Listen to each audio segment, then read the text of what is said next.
Monsieur l'imam, Mesdames, Messieurs, je suis très honorée d'être parmi vous. Monsieur Adrien Goutheyron, donc, comme l'a dit Monsieur Maher, ancien vice-président du Sénat, avec qui j'ai eu l'honneur de travailler et que j'ai accompagné tout au long de ses déplacements qu'il a effectués dans le cadre de sa mission sur les chrétiens d'Orient, m'a confié le soin d'exprimer en son nom ces quelques mots.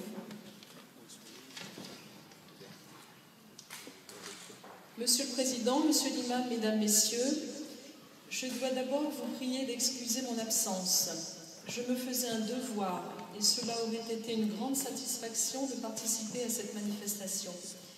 Elle est importante par les sujets abordés, par le moment où elle a lieu et votre présence nombreuse.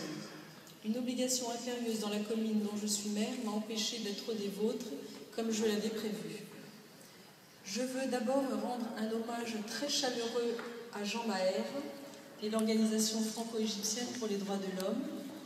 J'ai accepté d'y tenir une place parce que j'ai pu mesurer la vigueur et la constance de son engagement pour la cause qui vous rassemble aujourd'hui, la défense des droits de l'homme contre tous les extrémismes et les fanatismes. En mars 2012, j'ai remis à François Fillon, alors Premier ministre, le rapport qu'il m'avait demandé sur la situation des chrétiens d'Orient. Depuis les événements en Tunisie, les événements en Syrie, en Égypte, au Proche et Moyen-Orient se sont précipités. Ils justifient une forte mobilisation de tous ceux qui sont attachés à la liberté de conscience et de culte et à la dignité humaine. Votre mobilisation aujourd'hui est donc opportune. Je veux dire à Monsieur l'imam de Drancy, dont je viens de lire l'ouvrage récent dans lequel il répond aux questions de David Pujadas, que j'admire son courage et la force de son message. Cette force, il l'attire de son action et de son expérience. Ses propos sont d'autant plus efficaces qu'ils sont empreints de modération et de pragmatisme. Ce sont ces qualités qui contribueront à ce que tous les Français et Françaises, quelle que soit leur religion, soient rassemblés par leur attachement aux mêmes valeurs.